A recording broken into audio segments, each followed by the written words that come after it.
સ્વરૂપ નિષ્ઠાનું અવતાર જેવા જાણે તો ધ્રુવ થયાનું. સ્વામિનારાયણ હરે સંવત 1878 શ્રાવણ સુધી 14ને દિવસ સ્વામી શ્રી સહજાનંદજી મહારાજ શ્રી ગરડા મધ્યે દાદા ખાચરના દરબારમાં શ્રી વાસુદેવ નારાયણના મંદિર આગળ મશરૂના ચાકડા ઉપર વિરાજમાન હતા ને તે સમયે આનંદાનંદ સ્વામીએ પૂજા કરી હતી.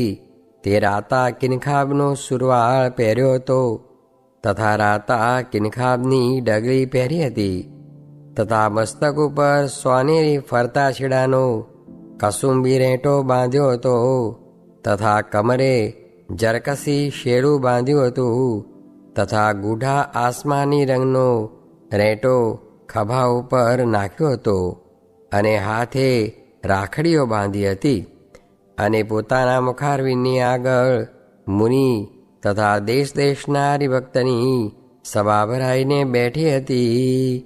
પછી મુક્તાનંદ સ્વામીએ કહ્યું જે કીર્તન બોલીએ. પછી શ્રીજી મહારાજે કહ્યું જે લ્યો પરમેશ્વરની વાર્તા કરીએ. પછી શ્રીજી મહારાજ બોલ્યા જે જ્ઞાન માર્ગ તો એવો સમજવો જે કોઈ રીતે ભગવાનના સ્વરૂપનો દ્રોહ થાય નહીં અને કોઈક કાળે ભગવાનના વચનનો લોભ થતો હોય તો તેની ચિંતા નહીં, પણ ભગવાનના સ્વરૂપનો દ્રોહ થવા દેવો નહીં.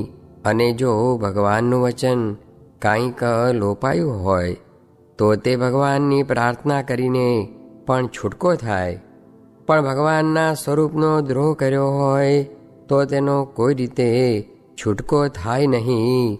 માટે જે સમજવું હોય તેને ભગવાનના વચનમાં તો જેટલું પોતાની સામર્થ્ય પ્રમાણે રહેવાય તેટલું અવશ્ય રહેવું, પણ ભગવાનની મૂર્તિનું બળ અતિશય રાખવું જે સર્વોપરી ને સદા દિવ્ય સાકાર મૂર્તિ અને સર્વ અવતારનું અવતારી એવું જે ભગવાનનું સ્વરૂપ છે તે જ મને પ્રાપ્ત થયું છે.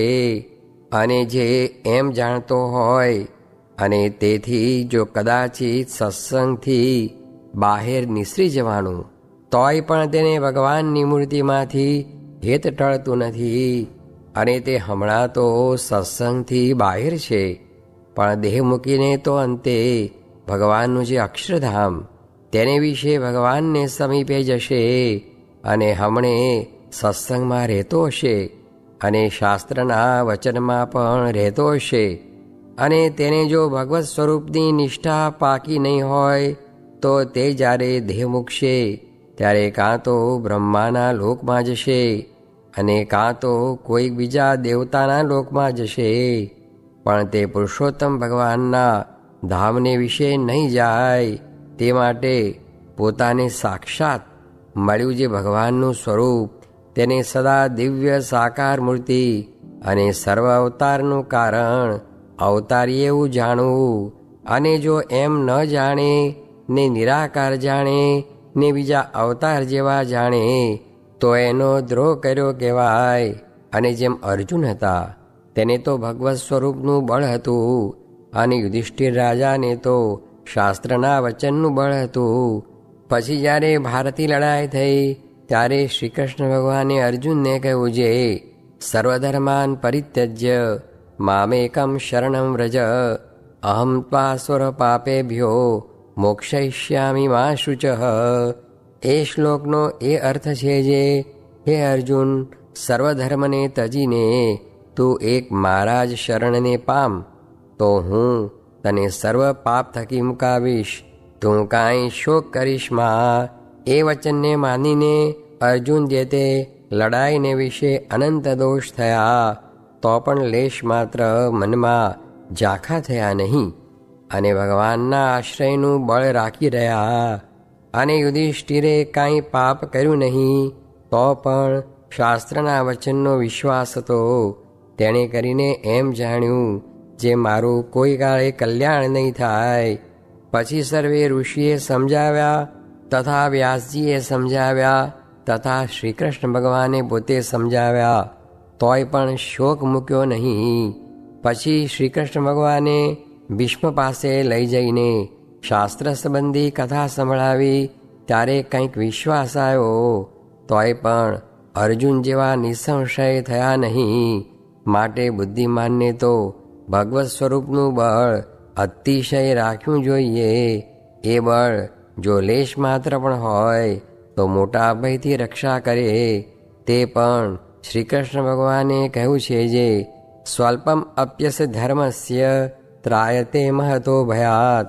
એ શ્લોકનો એ અર્થ છે, જે ભગવત સ્વરૂપના બળનો લેશ માત્ર હોય તે પણ મોટા ભય થકી રક્ષાને કરે છે. જેમ અર્જુને ભારતી લડાઈ કરી ત્યારે તેને વિશે કેટલીક જાતના અધર્મરૂપી મોટા મોટા ભય આવ્યા, પણ તે ભય થકી જે અર્જુનની રક્ષા થઈ તે ભગવત સ્વરૂપના બળને પ્રતાપે થઈ. માટે જેને સર્વથી ભગવત સ્વરૂપનું બળ અધિક હોય એ જ એકાંતિક ભક્ત કહેવાય, અને તે જ પાકો સત્સંગી કહેવાય. અને શ્રીમદ ભાગવતમાં પણ એ જ વાત પ્રધાન છે, જે શ્રુતિ સ્મૃતિના ધર્મને કાંઈક તજાય તો તેની ચિંતા નહીં, પણ ભગવાનનો આશ્રય તજવો નહીં. અને કોઈક એમ જાણે જે આવી વાત કરીએ તો ધર્મ ખોટા થઈ જાય. પણ આ વાર્તા કાંઈ ધર્મને ખોટા કર્યા સારું નથી.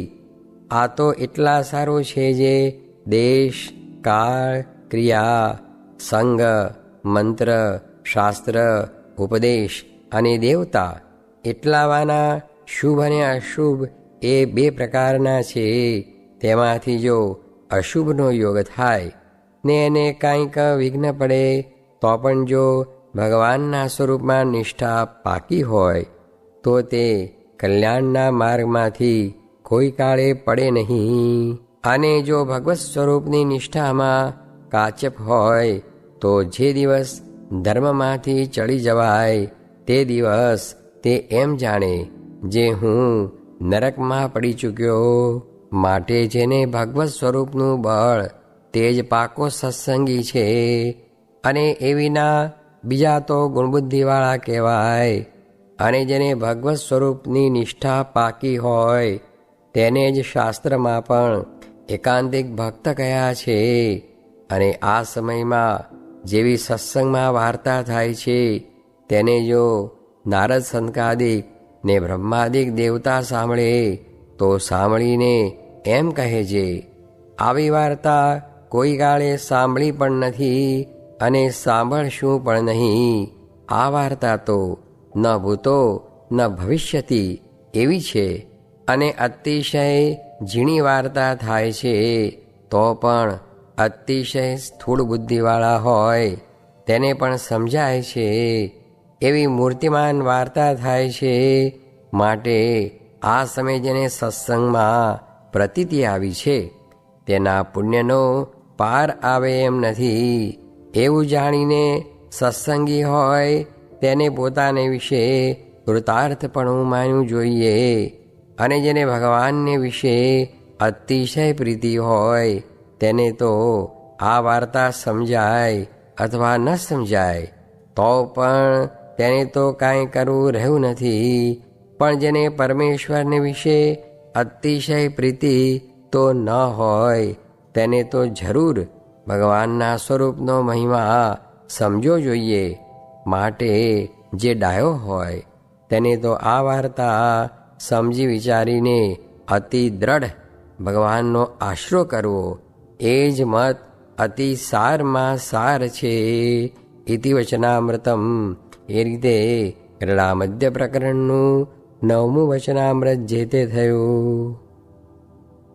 કોટી કલ્પે આ વાત હાથ આવી છે, પણ તે સત્સંગ રાજાને, નાતીલાને ને ઘરના માણસને નથી ગમતો, ને ઇન્દ્રિયું અંતઃકરણને પણ નથી ગમતો, ને એક જીવને જ ગમે છે, ને માયા તો પેટ કૂટે છે જે મારા હાથથી ગયો.